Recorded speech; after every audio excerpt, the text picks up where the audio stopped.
Bapak Ibu, saudara-saudari, adik-adik yang dikasihi Tuhan, kita bersyukur kepada Tuhan kalau di malam ini kita boleh kembali mengalami perjumpaan iman di tengah-tengah keluarga rumah tangga, dan kita akan belajar dari firman Tuhan.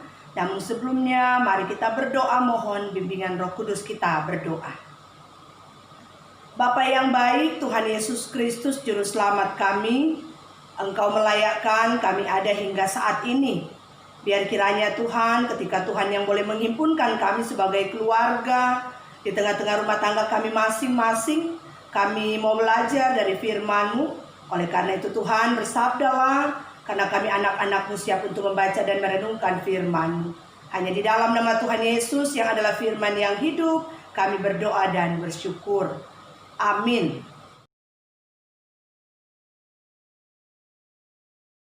Bapak Ibu, saudara-saudari, adik-adik yang dikasihi Tuhan, perikop kita di dalam ibadah keluarga malam ini terambil dari kitab Kidung Agung pasal 2, Kidung Agung pasal 2, ayatnya yang ke-16 dan ayatnya yang ke-17. Kidung Agung pasal 2 ayat 16 dan 17, saya akan bacakan bagi kita semua di malam ini. Firman Tuhan berkata demikian.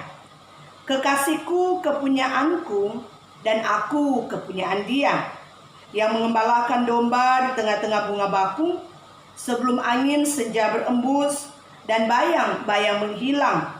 Kembalilah kekasihku, berlakulah seperti kijang atau seperti anak rusa di atas gunung-gunung tanaman rempah-rempah.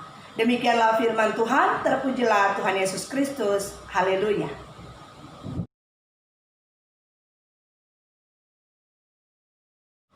Bapak Ibu, saudara-saudari yang dikasihi dan yang diberkati Tuhan, adik-adik sekalian, khususnya GPIB Jemaat Anugerah Sorek, sekalipun kita masih harus beribadah di keluarga rumah tangga kita masing-masing, saya sangat berharap bahwa kita semua melaksanakannya.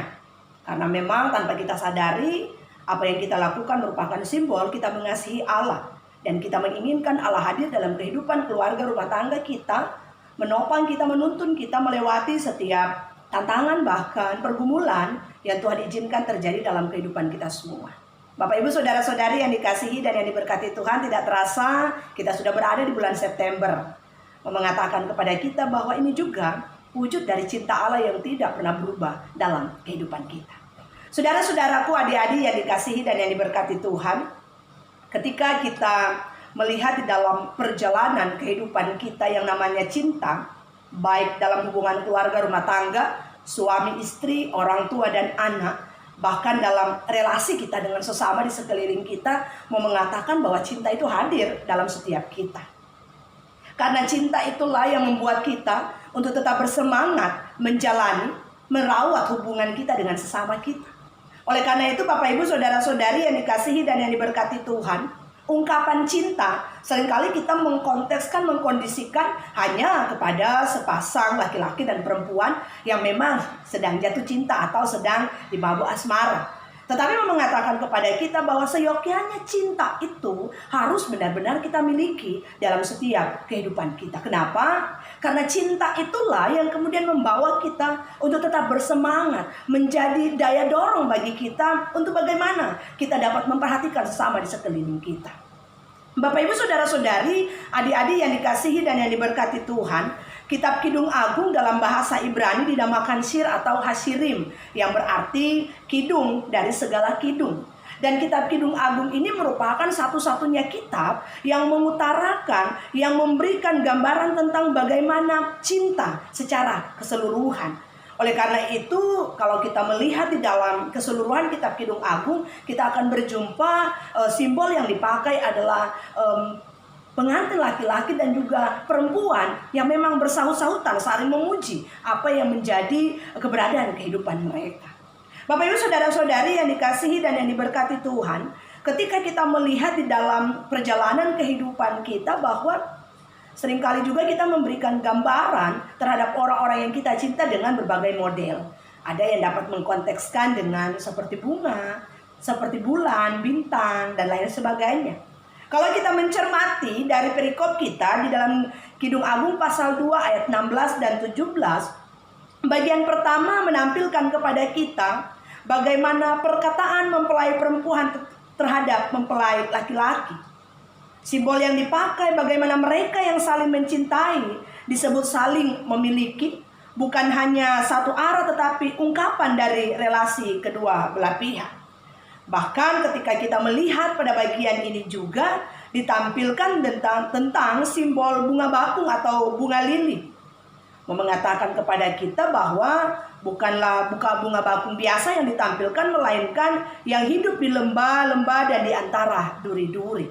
Mengatakan kepada kita bahwa bagaimana sang kekasih ini mampu bertahan sekalipun ia diperhadapkan dengan tantangan, diperhadapkan dengan kesulitan. Bahkan kemudian ditampilkan kepada kita bahwa sang kekasih ini adalah seorang gembala dan bukan gembala biasa, tetapi gembala yang berada di lembah-lembah dan gunung-gunung, merupakan simbol tempat yang sangat amat ekstrim, penuh tantangan. Oleh karena itu Bapak Ibu Saudara-saudari, kita melihat bahwa sekalipun berada di tempat yang penuh tantangan, kenapa sang kekasih ini mampu menjaga, mampu memelihara cinta? Karena ia melakukannya dari hati. Oleh karena itu Bapak Ibu Saudara-saudari yang dikasihi dan yang diberkati Tuhan, bagian pertama ini mengatakan kepada kita, ketika kita mampu menjaga perasaan kita terhadap suami, terhadap istri, terhadap anak-anak, bahkan orang tua, maupun relasi dengan sesama di sekeliling kita, semua itu mampu kita lakukan kalau semuanya itu didasarkan dari hati. Bukan karena ada sebab akibat, bukan karena ada yang kita inginkan untuk kita lakukan. Dan bagian yang kedua mengatakan kepada kita, simbol yang disampaikan bagaimana mempelai perempuan rindu terhadap sang kekasih.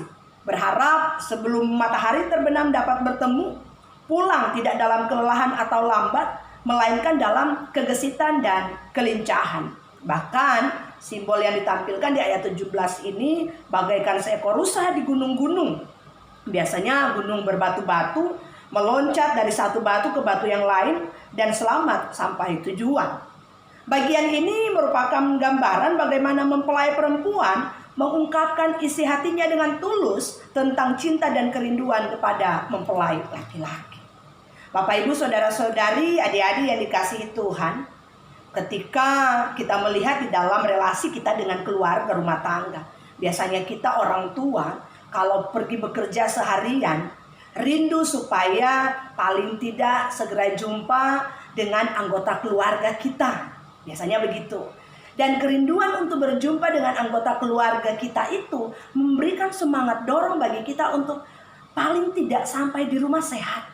Tidak ada satupun masalah, tidak ada satupun kesulitan, dan kita berjumpa walaupun ada pergumulan, tetapi kekuatan mencinta itu yang membuat sebagai keluarga dengan penuh optimis, dengan penuh semangat menapaki hari-hari kehidupan selanjutnya. Nah Bapak Ibu Saudara-saudari yang dikasihi dan yang diberkati Tuhan, yang harus kita perhatikan dari Kidung Agung pasal 2 ayat 16 dan 17 bukan berbicara kepada kita tentang cinta yang bertepuk sebelah tangan, atau yang satu mengharap sementara yang satu tidak. Ya, betapa sakitnya kalau disebut cinta bertepuk sebelah tangan. Mengatakan kepada kita bahwa relasi cinta yang ditampilkan oleh Kidung Agung pasal 2 ayat 16 dan 17 adalah simbol bagaimana hubungan kita manusia dengan Allah. Cinta kasih seperti itulah yang disebut dengan cinta kasih yang tulus. Bagaimana Allah menyelamatkan saya dan saudara-saudara bukan melihat betapa hebatnya kita, bukan melihat siapa kita, tetapi Allah melakukan semuanya itu karena Ia mengasihi kita. Bapak Ibu Saudara-saudari yang dikasihi dan yang diberkati Tuhan, ketika kita berhadapan dengan situasi kondisi di tengah-tengah keluarga rumah tangga, kita berada dengan berbagai pergumulan dan tantangan, mengatakan kepada kita, jangan karena persoalan rumah tangga yang sepele saja kita jadikan alasan untuk memunculkan ruang perdebatan yang sangat luas. Jangan karena masalah sepele saja baru kemudian kita mulai mencari, mengorek kembali bagaimana masa lalu pasangan kita, tentang siapa dia, keberadaan dia, yang tanpa kita sadari itu melukai hati pasangan kita. Demikian juga baik orang tua dan juga anak-anak. Oleh karena itu ketika kita melihat bagian ini mengatakan kepada kita bagaimana Yesus yang tetap setia mengasihi kita, apapun keberadaan kita, Ia begitu peduli dengan kita. Kenapa? Karena Allah melakukan semuanya itu karena Ia mau menyatakan bagaimana kasih-Nya yang tidak menuntut apa-apa dari kita, Yang Allah inginkan dari kita supaya kita tetap mengakui bagaimana Allah dengan segala kemahakuasaannya mengasihi saya dan saudara-saudara. Supaya kita juga dimanapun kita berada, mari kita melanjutkan kasih Allah yang telah kita terima itu. Tanpa melihat siapa yang ada di sekeliling kita, apa yang sudah orang lain perbuat untuk kita. Tetapi mari dengan satu komitmen iman, kita mau melakukan semuanya itu. Mencintai dengan ketulusan, karena Allah telah lebih dahulu mengasihi dan memberkati kita. Seyogyanya kita semua dapat melakukan semuanya itu. Kenapa? Karena ketika kita melandasi landasan kehidupan keluarga rumah tangga kita dengan kasih yang tulus, kita mendasari semuanya itu dengan tetap memandang kepada Allah dengan segala kemahakuasaannya, yakin dan imani Tuhan tidak pernah meninggalkan kita, tetapi kuasa Tuhan tetap ada bersama-sama dengan kita, sehingga kita dimampukan untuk melanjutkan kasih Allah dalam segala keberadaan kita. Tuhan Yesus memberkati kita semua. Selamat menjalani kehidupan di tengah-tengah keluarga rumah tangga kita masing-masing. Tuhan Yesus memberkati. Amin.